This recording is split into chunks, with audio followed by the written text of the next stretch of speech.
Bienvenidos a un nuevo programa de La Batalla Legal. Como ya saben, yo soy Hugo Mendoza y estamos por CTV Perú, canal 20.4 de señal abierta y CTV Perú oficial en las plataformas digitales.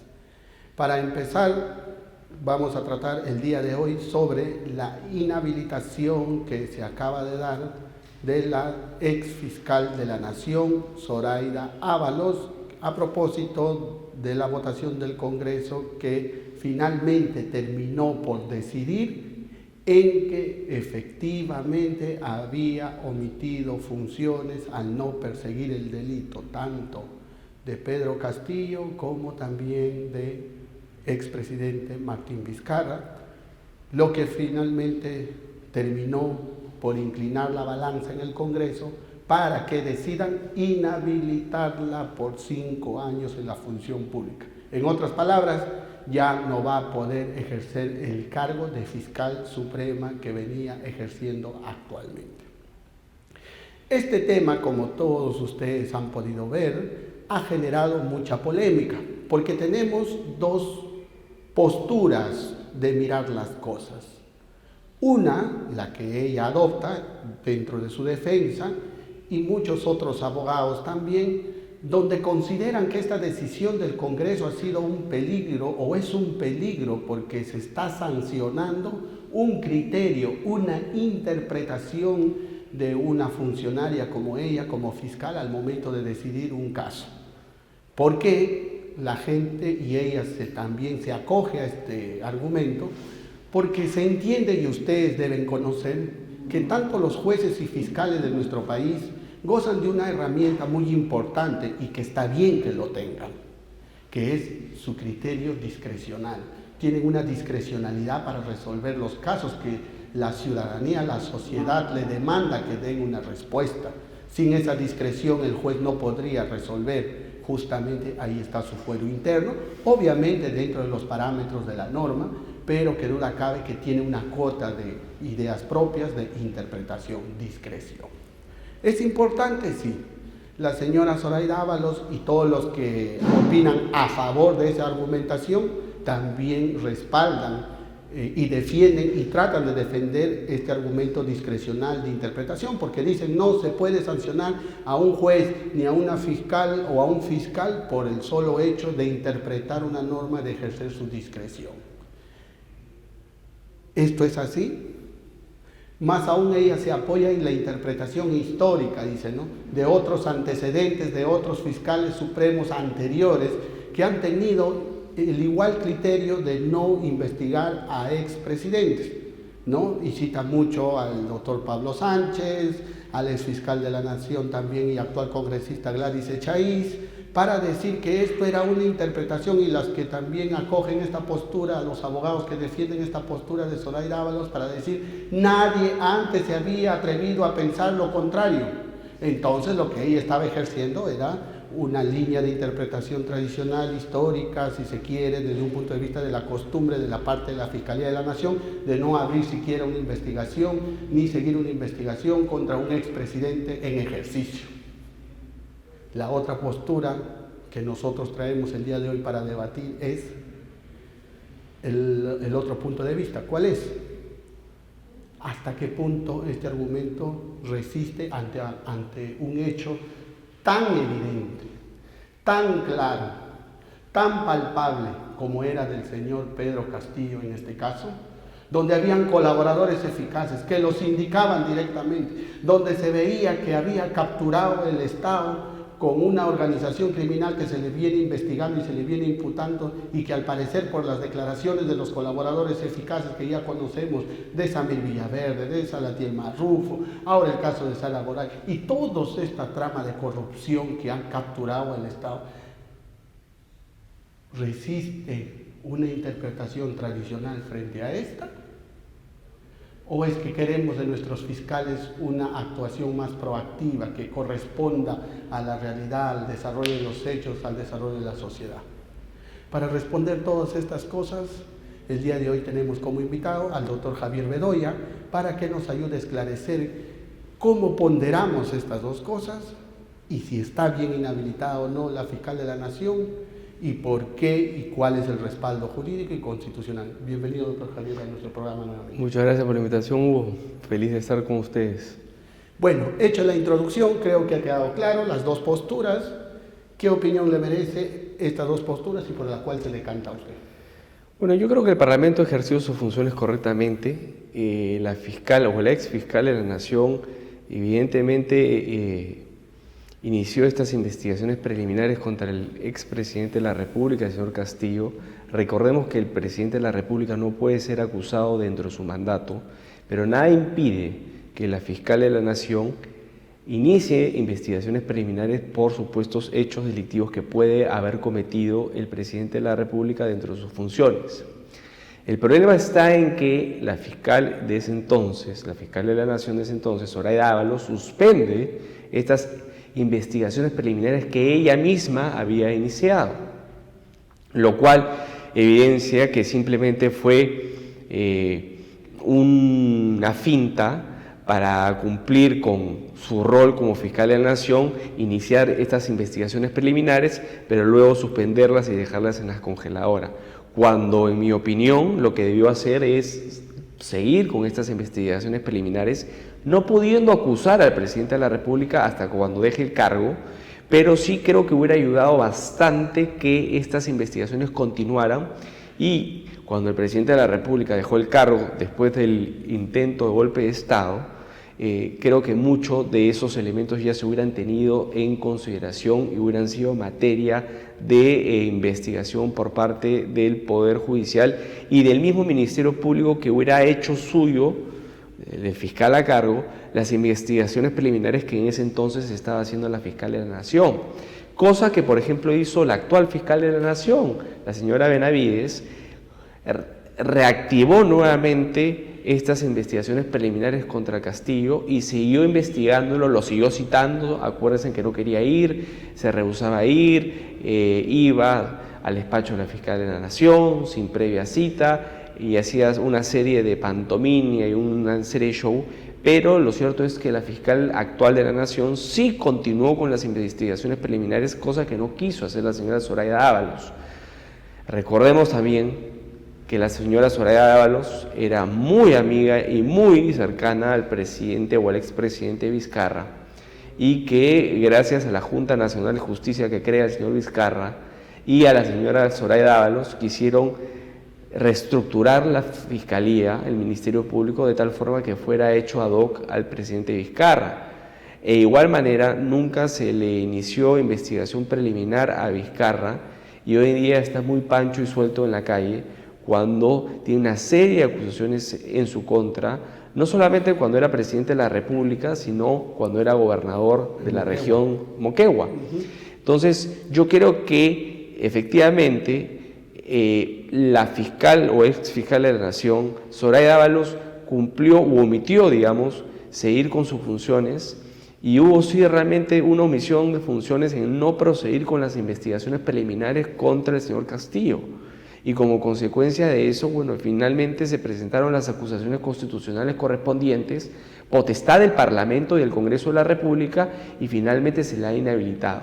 Si la señora Zoraida Ábalos cree que de alguna manera se le ha vulnerado algún tipo de derecho, lo que corresponde es que acuda pues a los fueros internos como el Poder Judicial o el Tribunal Constitucional, y que finalmente ejerza su defensa ahí, ¿no? O en su defecto a la Corte Interamericana de Derechos Humanos.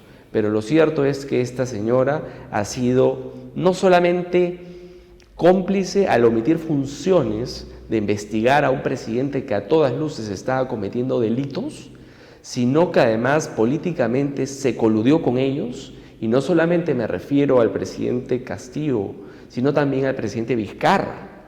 Y eso es un tema que también hay que investigar y hay que ver, y es que si es que también se le presenta una acusación constitucional a la señora Zoraida Ábalos respecto de las omisiones de funciones que cometió con el señor Vizcarra. Eso, ahora la subcomisión de acusaciones constitucionales, se escuchaba que Zoraida Ábalos tiene aproximadamente unas 7 denuncias, hasta 10 más o menos, denuncias constitucionales que están pendientes de resolver. Ojalá dentro de estas esté sobre esta omisión de Vizcarra. La pregunta, de acuerdo a lo que usted nos está comentando, ¿por qué era peligroso que Zoraida Ábalos no siga investigando?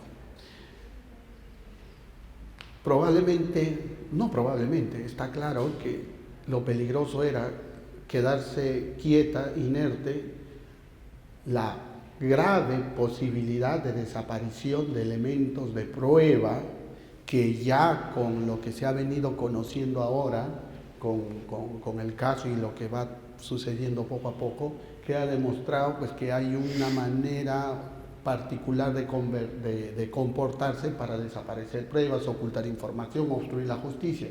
Entonces, si yo como fiscal, ejerciendo mi función constitucional de perseguir el delito, como dice la Constitución, no lo hago, entonces esperar hasta que termine el mandato era prácticamente llegar sin posibilidad de poder tener pruebas de calidad, perennizar los elementos de prueba, poder llevar adelante las colaboraciones eficaces, poder llevar adelante sus corroboraciones. Entonces, por eso era importante que ella continúe con la investigación. Es correcto, y creo que todo esto obedece también a un tema político, ¿no? La señora Zoraida Ábalos de alguna manera tenía afinidad con el señor Vizcarra y con el señor Castillo. Vaya uno a saber por qué motivos, evidentemente el señor Vizcarra crea la Junta Nacional de Justicia, que es la que finalmente nombra a los fiscales, a los miembros en fin, a una serie de personajes o dignatarios inmiscuidos en el ámbito de la administración de justicia. Entonces, desde mi punto de vista, lo que quería acá era un contubernio para permanecer como fiscal suprema, probablemente fiscal de la nación eternamente, como lo fue Blanca Nelia Colán en su época en Fujimori, y de alguna manera coadyuvar al presidente de la República y encubrir todos estos actos delictivos que se venían ocurriendo o dando en la época de Vizcarra, cae Vizcarra, pero parte de toda esa gente que quedó de la administración de Vizcarra es tomada también por la administración de Castillo. Castillo y Vizcarra eran prácticamente lo mismo. Entonces yo creo que Zoraida Ábalos vio en Castillo la continuidad de este entorneamiento en el cargo con la gente que había dejado Vizcarra, pero continuando con estas conductas omisivas, sin investigar y perseguir finalmente el delito y en este caso particular, como lo he mencionado, seguir con las investigaciones preliminares que correspondía a la fiscal de la Nación seguir contra un presidente de la República. Ojo que no lo podía acusar, porque el presidente de la República tiene inmunidad, pero eso no quiere decir que la fiscal de la Nación podía y debía seguir con estas investigaciones preliminares y no simplemente suspender las investigaciones y esperar que terminara su mandato y después, bueno, vaya a saber uno si es que se retomaban o no se retomaban. Cosa que ha sucedido con Vizcarra, ¿no? Y ahí está con todas sus acusaciones, no solamente cuando fue gobernador o presidente regional de Moquegua, sino también cuando fue presidente de la República. En fin, hay una serie de delitos ahí en cola en contra de Vizcarra y yo no entiendo cómo el Ministerio Público todavía no formula una petición de detención preliminar contra este señor, que a todas luces está tratando de entorpecer las investigaciones que se están llevando a cabo en su contra. Ahora, el argumento, conocedores del derecho, de respaldarse en una vieja usanza, costumbre de fiscales anteriores, de no haber investigado a exmandatarios, llamémosle fuente del derecho, la costumbre, ¿no? La historia, cómo se ha venido haciendo, frente a una norma constitucional, a una ley, ¿no? La Constitución, el 117, que dice que, como bien ha señalado, no se le puede acusar, ergo puede investigar. Correcto. Entonces, ella se defiende en base a esa costumbre, si se quiere, de interpretación anterior a su mandato. ¿Es correcto? ¿Qué pesa más? La costumbre dentro de las reglas básicas del derecho como fuentes o la ley que está claro ahí. Evidentemente la ley, una costumbre, no puede ser finalmente tomada como la regla.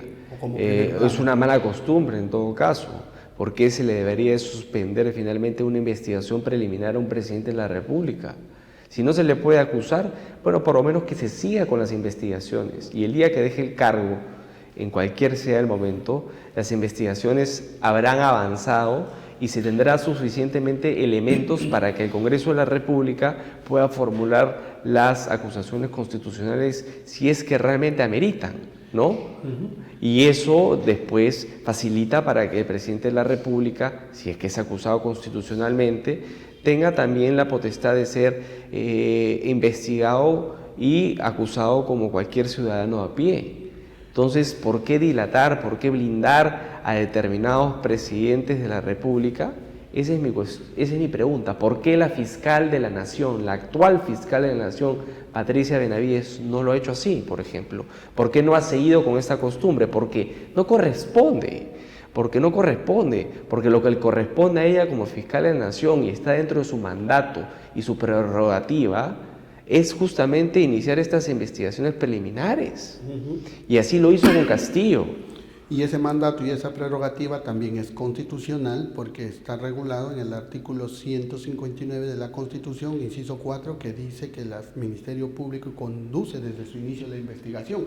Entonces, se tiene dos normas constitucionales, a ella como fiscal de la Nación como deber y obligación de perseguir el delito por mandato constitucional y además tiene una norma del 117 que no le prohíbe investigar desde su interpretación literal, sino más solo no acusar. Entonces, en un juicio de ponderación frente a los hechos evidentes, no comparables con lo anterior, entonces ella debió hacer un juicio y debió pesar más la obligación de perseguir el delito. Exactamente, tienes varias normas constitucionales donde finalmente la obligaban a ella a iniciar estas investigaciones preliminares y por otro lado tienes una mala costumbre, una mala práctica que venían utilizando no solamente ella sino otros fiscales de la Nación como Pablo Sánchez, pero que no tienen ningún tipo de rango de ley. Simplemente es una mala práctica, una mala costumbre. Yo tengo que guiarme finalmente por lo que dice la ley y la Constitución. Y la Constitución decía que ella tenía que seguir con la investigación preliminar. Y además por los hechos evidentes, como decíamos, y palpables, los casos no son iguales y la sociedad y el derecho también cambia y nosotros como funcionarios debemos estar a la altura para responder de acuerdo a la actualidad, a las expectativas que espera una sociedad, porque se estaba capturando al Estado y finalmente, mira cómo terminó, el 7 de diciembre terminaron dando un golpe de Estado. Evidentemente, porque los indicios de corrupción eran tal magnitud, las pruebas ya eran contundentes que el señor Castillo no le quedó otra que intentar cerrar el Congreso de la República, intentar hacer un golpe de Estado y finalmente asilarse después en la Embajada de México y darse a la fuga. Pero nada de eso, finalmente se quiso investigar preliminarmente todo lo que sucedía en el pasaje Zarratea, etcétera, etcétera, donde se nombraban funcionarios a diestra y siniestra, obviamente con plata de por medio. Pero todo eso se negó a investigar la señora Zoraida Ábalos, pues entonces ahora ¿de qué se queja esa señora? Está bien inhabilitada. Y bueno, y si tiene algún tipo de queja o insatisfacción con aquella acusación constitucional, bueno, pues que finalmente acuda pues a los órganos correspondientes, el Poder Judicial o el Tribunal Constitucional y se defienda ahí. Pero esa señora no puede seguir en la administración pública, no puede seguir en el Ministerio Público y tiene que ser separada. Correcto.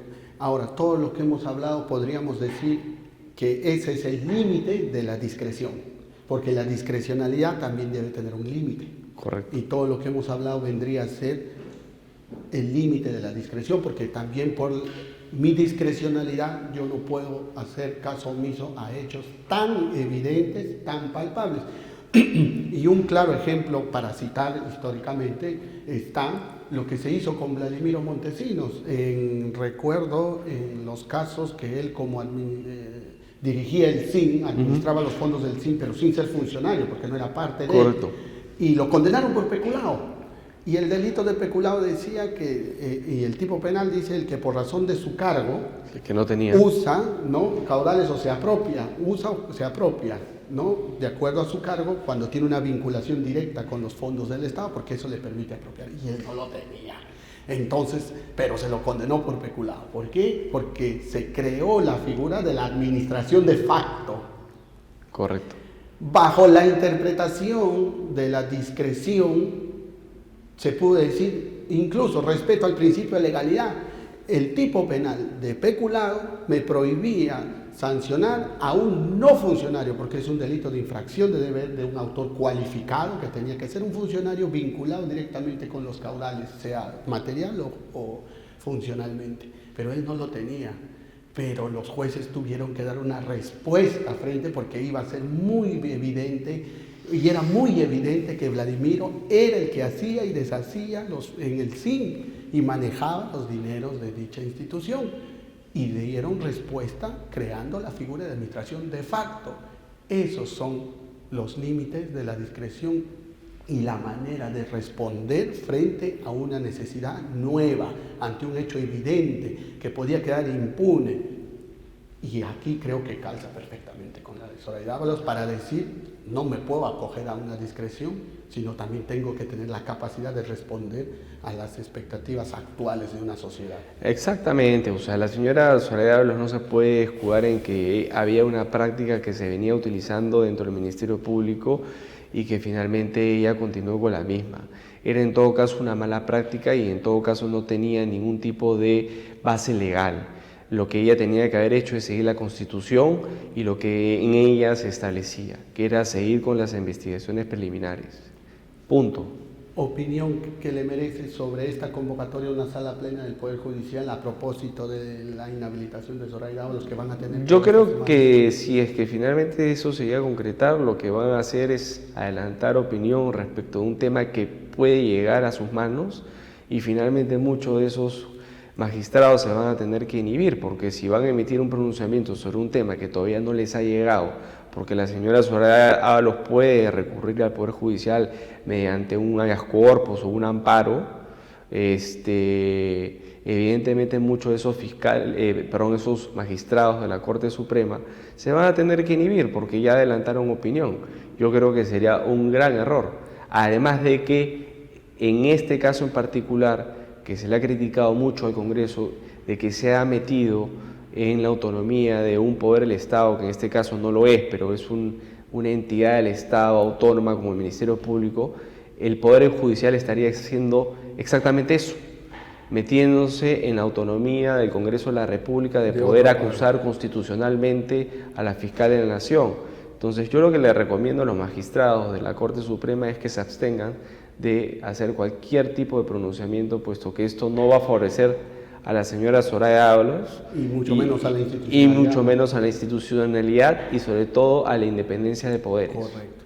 Eso es muy importante, doctor, que nos acaba de decir, la independencia de poderes, porque como bien ha señalado usted, la Fiscalía es una institución autónoma, pero el Poder Judicial sí es un poder del Estado.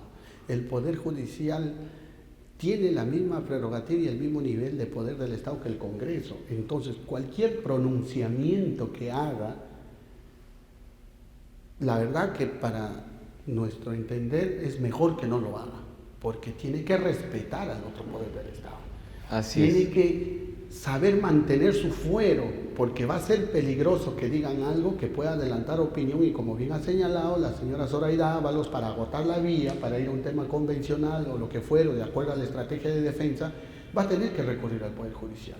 Y si la sala plena de los magistrados supremos del Poder Judicial hacen un pronunciamiento de alguna manera reñida con la decisión del Congreso, pues sus inferiores queda claro de que ya van a tener un adelanto de opinión y ya no va a garantizar esa imparcialidad que se exige de un Poder Judicial y de sus magistrados.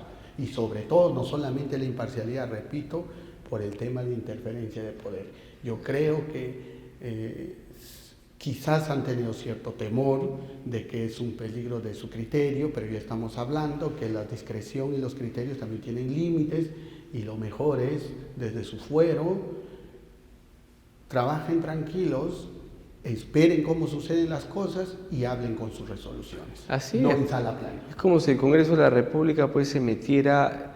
Usted sabe pues que el Poder Judicial tiene plenos casatorios, etcétera, etcétera, y respecto de determinadas ramas del derecho, ¿no? Entonces, es decir, el Poder Judicial se pronuncia y genera jurisprudencia respecto de determinados ámbitos de derecho, temas laborales, comerciales, etcétera, etcétera, penales.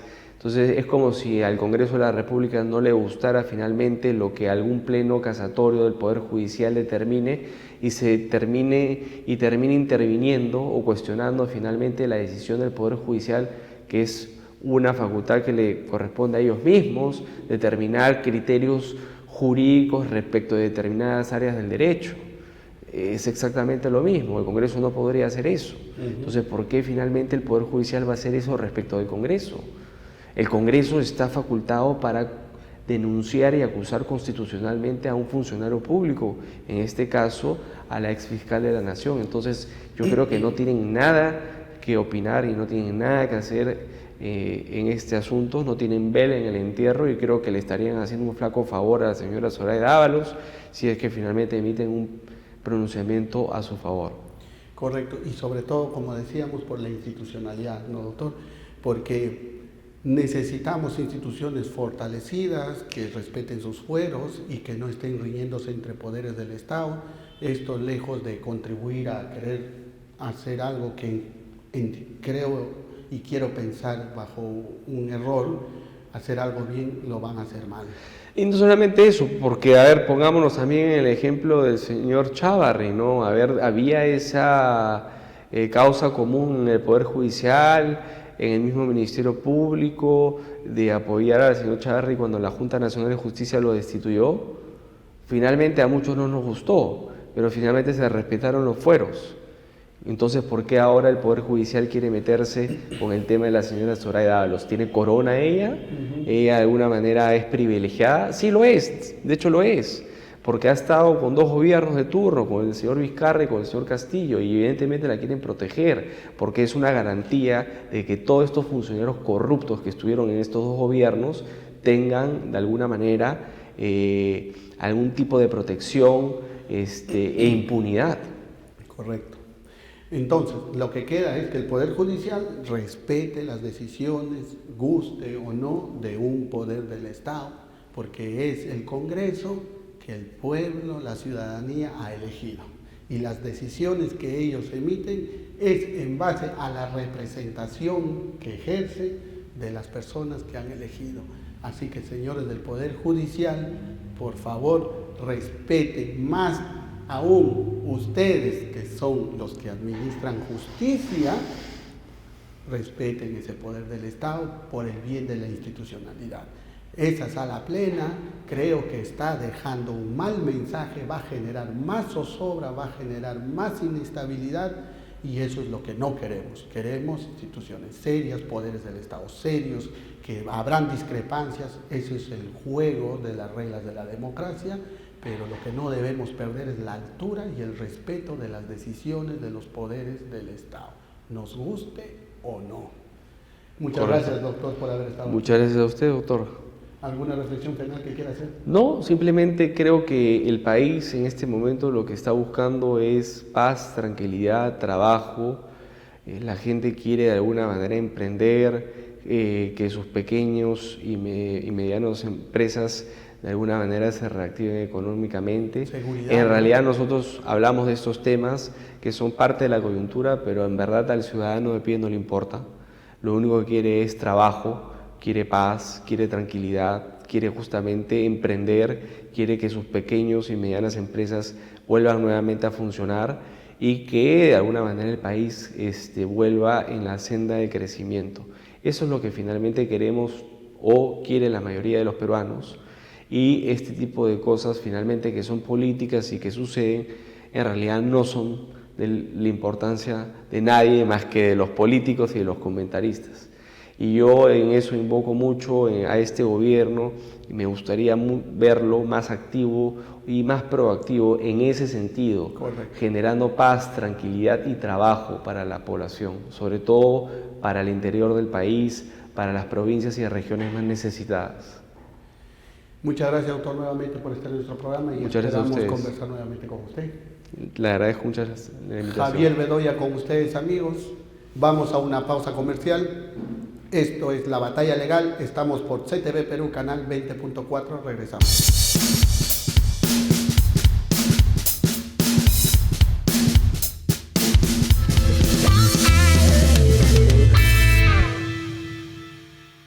CTV Perú, un canal de verdad. La investigación periodística, los mejores destapes y entrevistas exclusivas con Claudia Toro y una variada programación de cultura, música, gastronomía y entretenimiento en CTV Perú, un canal de verdad. Sintonízanos en los 20.4 de señal abierta para toda la capital. Televisión gratuita para todos los peruanos. Además, en www.ctv.pe y en redes sociales como CTV Perú Oficial.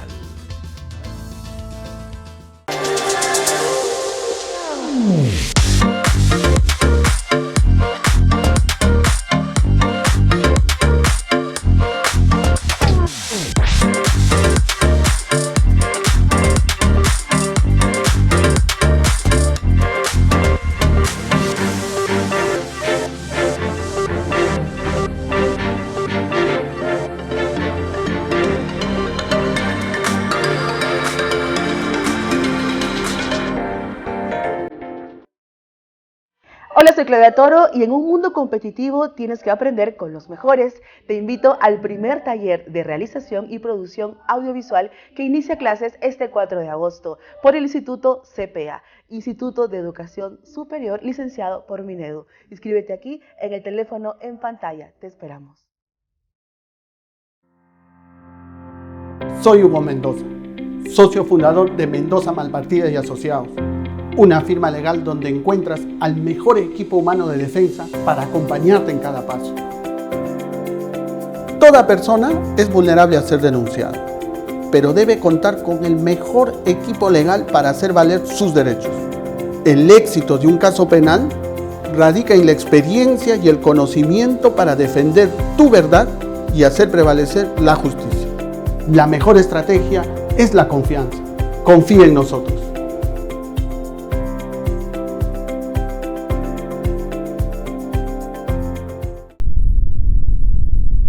Un mejor país es posible. Sí, es posible, porque de las crisis siempre nacen oportunidades. Y este es nuestro momento para tomar decisiones, de generar un cambio, de forjar nuestro futuro y ser el profesional que el país necesita. Creemos en lo que creamos, porque contamos con la tecnología y herramientas digitales para potenciar tu talento, el equipamiento más moderno y la infraestructura adecuada en cada una de nuestras carreras. Con profesionales del más alto nivel, garantizando tu formación como profesional altamente calificado. Virtual o presencial, estamos preparados para ayudarte a alcanzar tus sueños y a construir tu futuro. ¿Es posible un mejor país? Sí, y está en tus manos. CPA, 47 años formando profesionales líderes.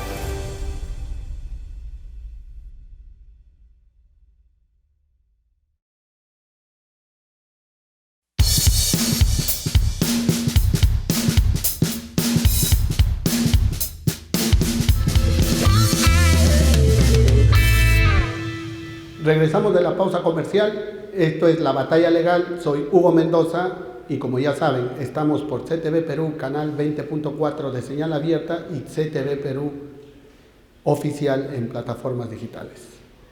Para recordarles un poco, estamos tratando el tema de la inhabilitación que se dio para la ex fiscal de la Nación, Zoraida Ábalos.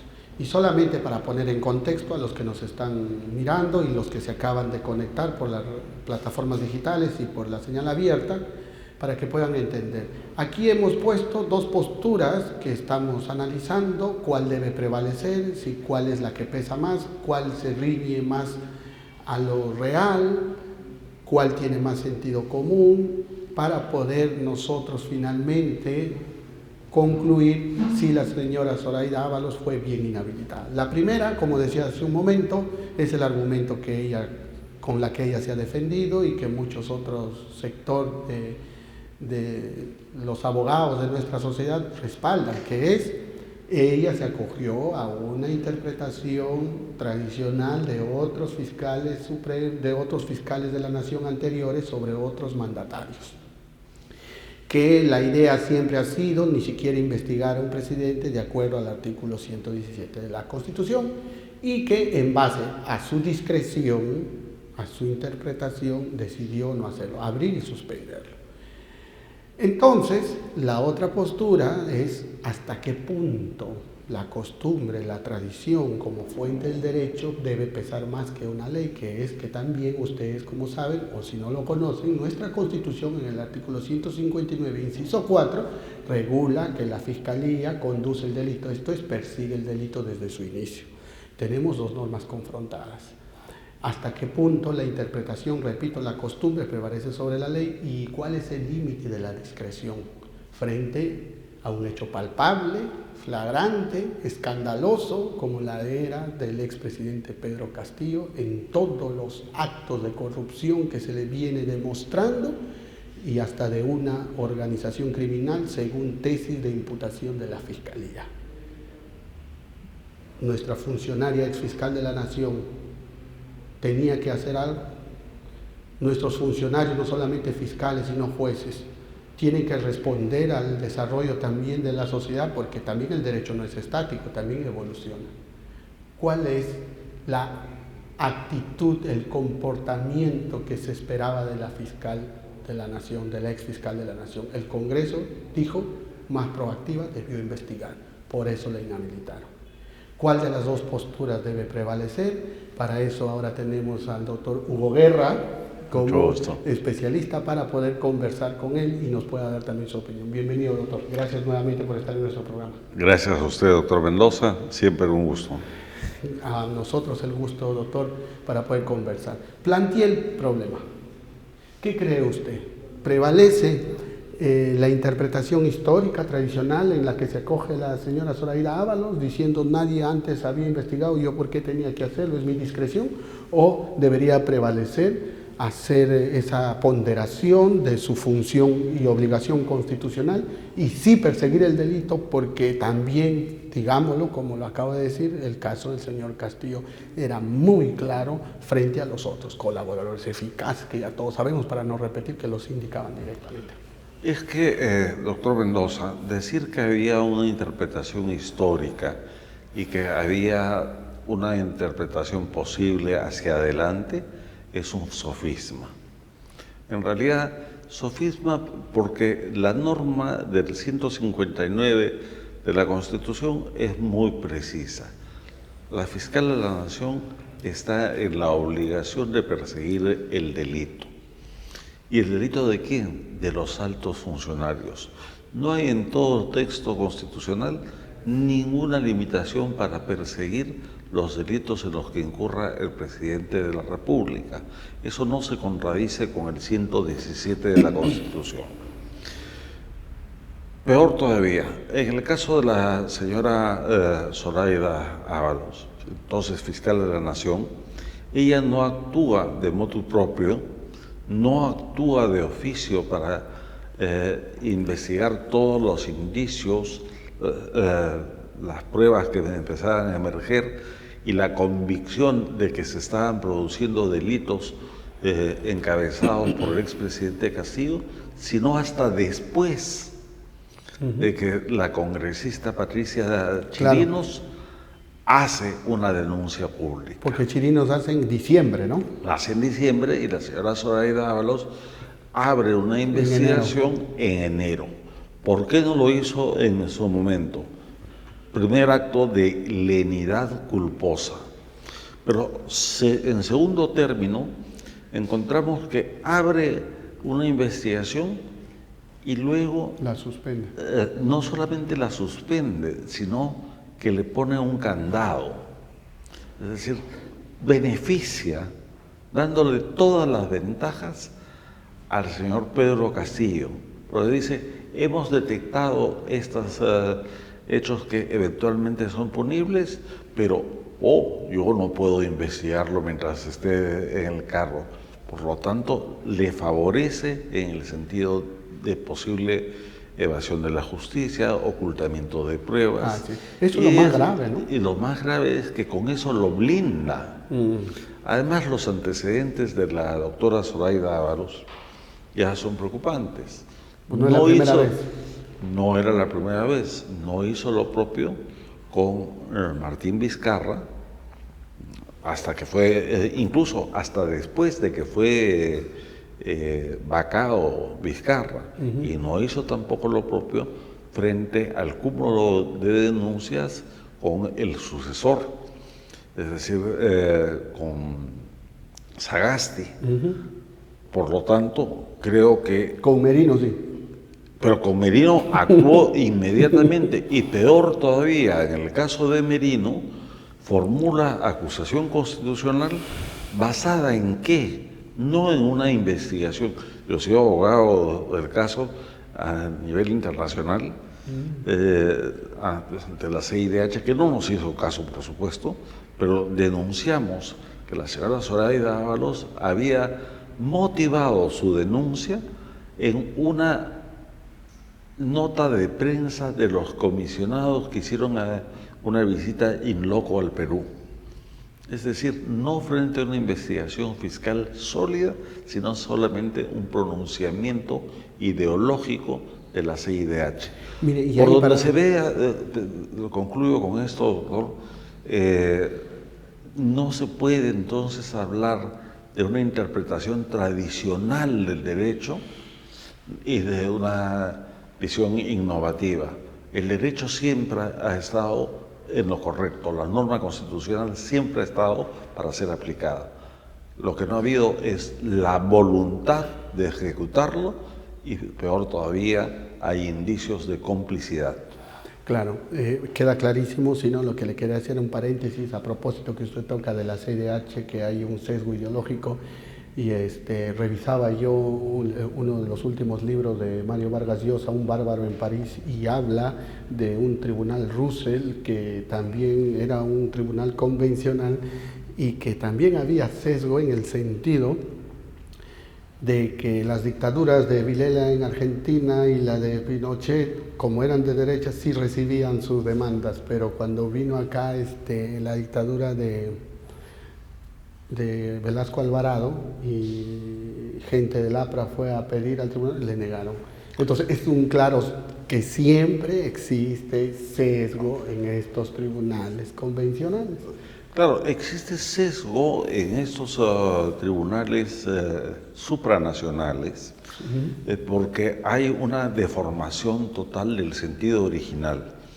Yo sostengo que el sistema interamericano no tiene jurisdicción sobre nuestros países, salvo expresamente en asuntos muy puntuales, muy específicos de perpetración o de violación de los derechos humanos, pero no tiene jurisdicción para entrometerse en el sistema político, social y económico de nuestros países. Pero ¿qué cosa ha hecho la CIDH, por ejemplo, en su último informe?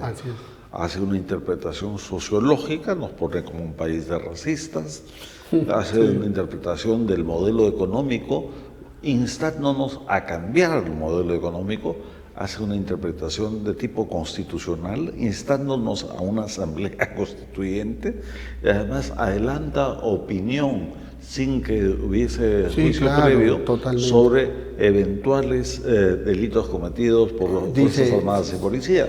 Incurriría, usa la incondicional, incurrirían en ejecuciones extrajudiciales. Pero cuando se trata de los privados, cuando se trata del policía muerto, solo lo relata y ni siquiera hace una mínima reflexión. El informe de la CIDH presenta elementos de juicio que adelanta en el sistema interamericano, Y usted recordará que por sí y ante sí, la Comisión Interamericana incluso se ha arrogado el inexistente derecho de dictar medidas cautelares. Y luego, claro, cuando eleva los casos a la Corte Interamericana, ya van prácticamente direccionados. Ahora, ¿por qué tocamos esto? Para cerrar el paréntesis, por lo que usted decía, y la actuación distinta del ex fiscal de la Nación, Zoraida Ábalos, en el caso de Merino, y probablemente por ese sesgo es que al señor Merino, con los abusos que se han cometido en esta investigación, pues no le hayan hecho caso. Y esto también marca un poco la línea, el futuro de la señora Zoraida Ábalos, si llega a su caso, de acuerdo a la línea ideológica que viene manejando la CIDH, pues probablemente terminen dándole la razón.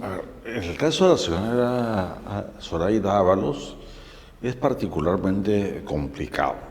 La acusación constitucional que ha hecho el Congreso ahora debe derivarse a la Corte Suprema y a la Fiscalía de la Nación como corresponde para hacer el proceso por los delitos perpetrados. Correcto. Bien. Para que la investiguen y la procesen. Para que la investiguen, la procesen. La señora Zoraida Ábalos, sin embargo, se ha adelantado pidiendo opinión de la CIDH, la cual ha emitido efectivamente una opinión favorable a ella, sin previo juicio. Por lo tanto, ahí hay una actitud, llamaríamos, no solamente de protección ideológica, sino técnicamente es un prevaricato de una instancia supranacional. Pero luego, lo que me parece gravísimo es que los vocales supremos se vayan a reunir. Sí, eso es otro tema muy grave. Para hacer una evaluación Sala plena. Sala plena para conocer qué. Si la propia Junta Nacional de Fiscales no lo ha amparado, ¿qué tiene que ver la Corte Suprema? Y sobre todo hay que tener mucho cuidado ahí, doctor, y usted nos explicará con la lucidez que lo caracteriza, porque no estamos hablando de la Fiscalía, porque la Fiscalía es una institución autónoma. Estamos hablando del Poder Judicial, repito, nada menos que otro poder del Estado dentro de la estructura organizacional que tenemos como Estado. Y se va a confrontar, o el pronunciamiento que vaya a hacer, probablemente vaya a reñir con la decisión del Congreso, y lo que va a abonar es a más crisis institucional. Desde la sola convocatoria a sala plena, aluden a presunta preocupación por el sistema judicial. Comencemos. En el Perú no existe un sistema judicial, existe un poder judicial. Y existe un sistema de justicia, pero no es un sistema judicial. ¿Bien? Porque el Ministerio Público es autónomo, así como el Congreso también lo es. Luego, estos vocales reunidos, ¿qué podrán hacer? Exhortar, confrontar. Van a adelantar opinión. Y si adelantan opinión, prevaricarán, porque además crearían una situación absolutamente insostenible e inédita en la vida nacional, porque es justamente la Corte Suprema la que tendrá que conocer la causa de la señora Zoraida Ábalos. El Poder Judicial como un todo, porque va a ir a jueces de primera instancia, pero si ya tu máximo órgano dijo tal pensamiento, tal línea, dejó tal postura, el caso que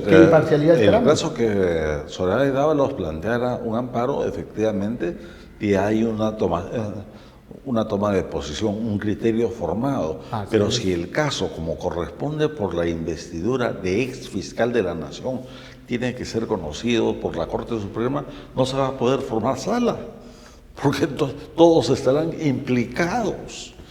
Entonces, francamente, están llevando al país a una situación no solamente política, sino jurídica, absolutamente insostenible. Insostenible, y por no tener claro el poder al quien representan y tener la mesura y ser sesudos en su comportamiento, porque no hay que solamente, como dice el dicho, serlo, sino también parecerlo, y tienen que demostrar, más aún, repito, si es un poder del Estado, respeto pleno a un Congreso que es otro poder del Estado, nos guste o no sus decisiones, porque también tenemos decisiones del Poder Judicial que a muchos no nos gusta, pero la tenemos que respetar. Y ellos también tienen que respetar a otro poder como es el Congreso, el Parlamento, más aún si ellos ejercen, como vengo diciendo, una representación nacional, porque es la gente que ha puesto esos congresistas y en base a esa representación ellos están ejerciendo el poder. Ahora, donde están. hay un gran problema con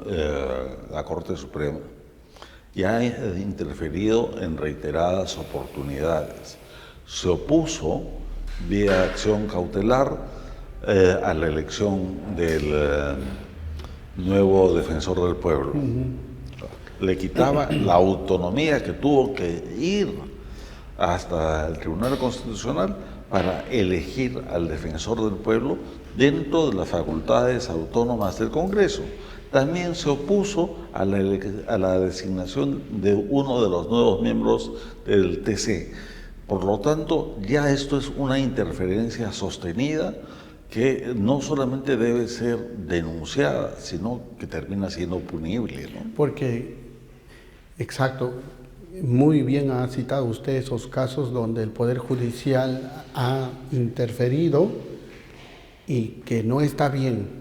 Si no logramos ese equilibrio que ahora, gracias a Dios, al menos se ha conseguido una cierta estabilidad, ¿no? Si bien no sólida como quisiéramos, pero con este gobierno actual de Dina Boluarte, el Congreso haciendo su trabajo, que el Poder Judicial también juegue desde su sector ese control, pero hablando con sus resoluciones. Si quieren decir algo respecto a la señora Zoraida Ábalos, que esperen que llegue el caso y que se pronuncien sobre su decisión, pero no haciendo una sala plena, porque una sala plena de todos los magistrados supremos es el máximo órgano. Entonces, el mensaje que están dando no es el mejor, repito.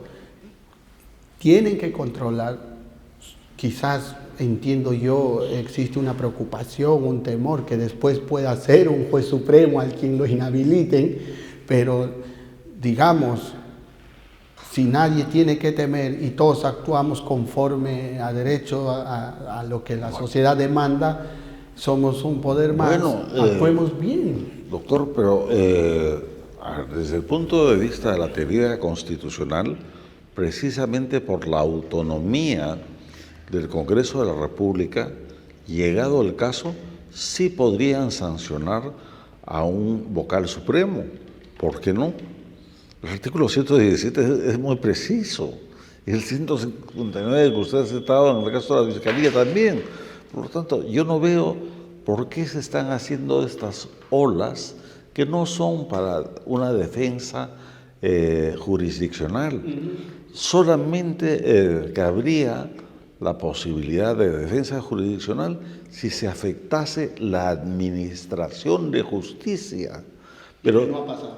No ha pasado. Además, es una potestad o no del Congreso inhabilitar a un funcionario. Además, yo creo particularmente que si se tratara de un juez supremo, el Congreso también sería un poco más sesudo, porque ya estaría también lindando con otro poder del Estado, pero no, lo puede hacer. Lo puede hacer porque algo que tenemos que enfatizar mucho, este Congreso ciertamente está muy desprestigiado, no goza de popularidad. En general, los congresos, los parlamentos en todo el mundo no son muy populares. Pero el Congreso de la República hace un juicio político, jurídico-político, y la inhabilitación en este caso está fundamentada porque la Constitución lo permite en la parte jurídica. Correcto. Pero es la voluntad política de los representantes del pueblo. Así es. Eso es algo que no se entiende. Eso es lo que decía hace rato. Respetemos la representación de la ciudadanía que están ejerciendo, porque es la gente que los puso ahí y en su representación está haciendo ese juego de control. Fíjese usted... ¿Cuánta gente comparte con nosotros que Zoraida Ábalos actuó mal?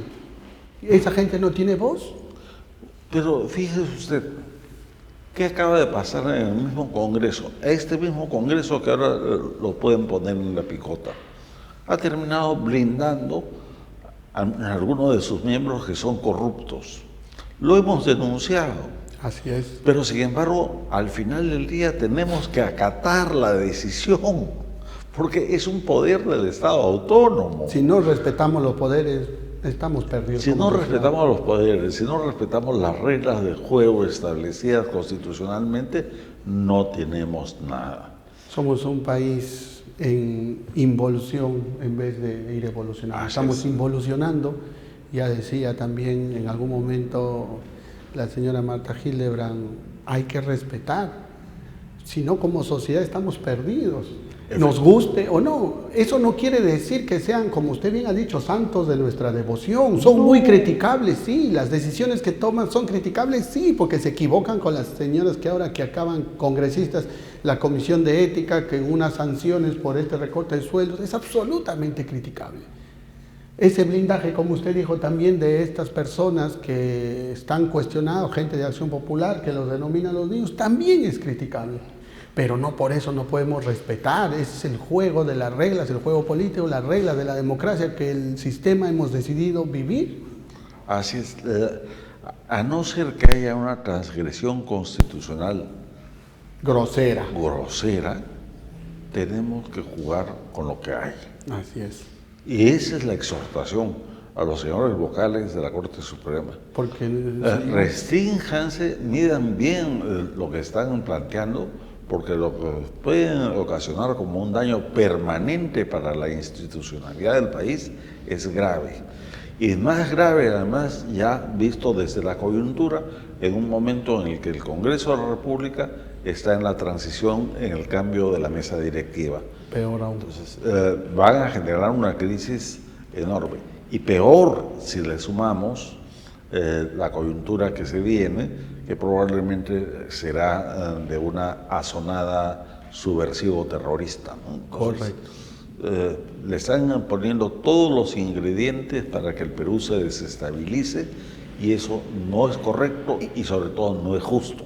No es justo, no es correcto, y sobre todo si sabemos que se viene una denominada nueva toma de Lima para el 19 de julio, entonces con lo que viene a hacer el Poder Judicial, lejos de buscar una estabilidad institucional, va a avivar el juego para que pueda hacer esta toma mucho peor, o sea, para que la gente en su idea equivocada, que lamentablemente hay mucha gente que nos informa, o no pueden discernir muy bien esto y se dejan llevar por ciertas personas, cierta ideología de asusamiento, va a ser peor.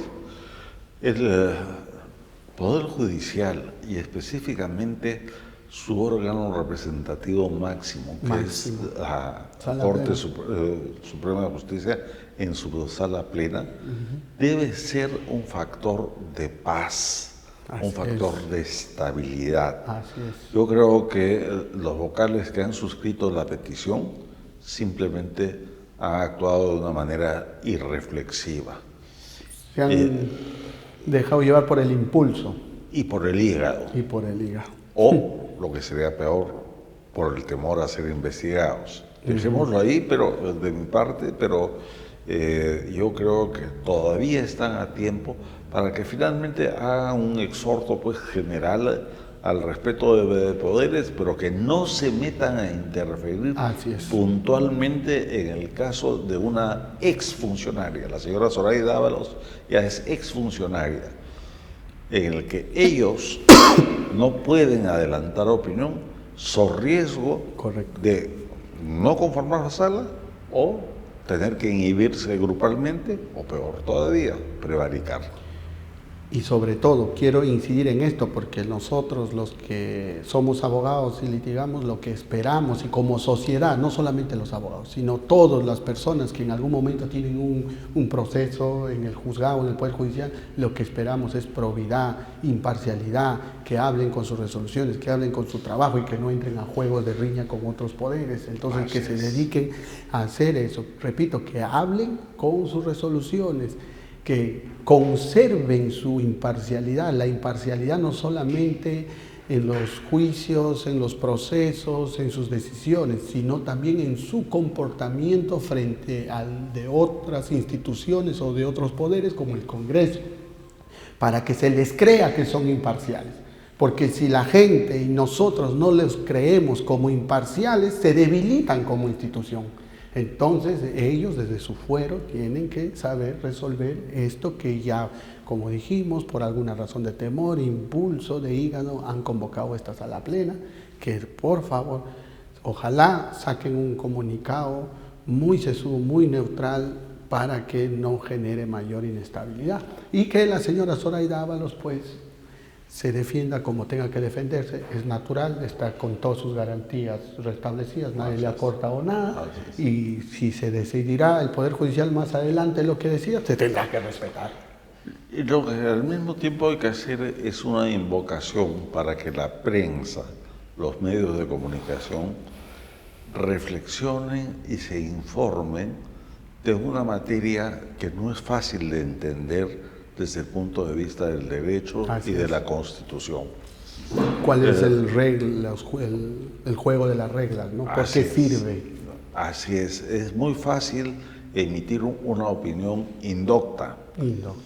Pero ese tipo de opiniones apresuradas como posición de parte o por razones ideológicas también terminan haciéndole mucho daño al país. Y nos hace ver como una sociedad no civilizada, ¿no? Y que los poderes no pueden estar tranquilos dentro de sus fueros. Así es. En lo personal, yo creo que más allá de las ideologías, más allá de la lucha por el poder transitorio, lo que tenemos que ver es permanentemente de velar por la institucionalidad democrática y la juridicidad. Cuando se pierde el sentido del Estado de Derecho o cuando se le pervierte para respaldar a algunas personas o algunos intereses particulares, entonces el Estado se debilita y la nación sufre. Yo creo que ya es hora de contribuir a la paz social y al orden del Estado que defendemos, una república unitaria, social y constitucional de derecho. Y eso lo vamos a lograr, doctor, como usted lo acaba de decir, que nuestras autoridades actúen de manera tranquila, sosegada y se respete las decisiones de las instituciones y de los poderes del Estado. Si no, no lo vamos a lograr, vamos a llegar a una estabilidad y vamos a estar interfiriendo constantemente, y lo que la ciudadanía quiere es que sus instituciones funcionen de la mejor manera para estar tranquilos, para seguir creciendo, para que la gente siga teniendo más tranquilidad, más trabajo, y no estar viendo pues a sus autoridades peleándose, porque es un mal ejemplo también para la sociedad. Y finalmente, doctor, creo que también es necesario hacer una nueva invocación para que no se salte a la garrocha al sistema jurídico peruano, buscando fuentes de administración de justicia supranacionales.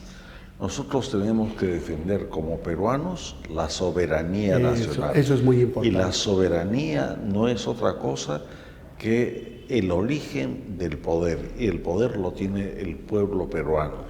¿Por qué unas personas tienen que dar ese salto de garrocha y los restos o los demás tenemos que jugar con las reglas internas? Defendamos la soberanía, como dice usted. En el caso de la doctora Zoraida Ábalos, esa es una infracción adicional, el no respetar el orden del Estado de Derecho y no agotar la vía interna, la vía nacional de justicia, para pretender buscar un amparo ideológico y político en la CIDH.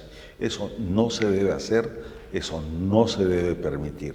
Entendiendo, lógicamente, que busque toda la defensa que considere necesaria, pero de ninguna manera burlando el debido proceso. Obvio, porque yo estoy convencido que todavía tenemos jueces, muchos jueces, independientes, con mucho criterio, muy preparados, donde no se van a dejar influir, y si están convencidos de que aquí a la señora Zoraida Ábalos se le hizo una inhabilitación que riñe con la discreción, pues resolverá como tenga que resolver. Pero respetemos la soberanía, como dice el doctor, respetemos casa, respetemos nuestras reglas, empecemos por aquí, porque vamos y seguimos dando un mal mensaje hacia afuera. Así es. Muchas gracias por estar con nosotros, a doctor usted, Noguera. doctor Mendoza. Ha sido muy interesante haber conversado con usted. Siempre es muy bueno reflexionar estos temas que nos atañen a todos. Bueno, llegamos al final del programa. Estamos por CTV Perú, canal 20.4, y ya saben, esto es La Batalla Legal y yo soy Hugo Mendoza. Hasta la próxima.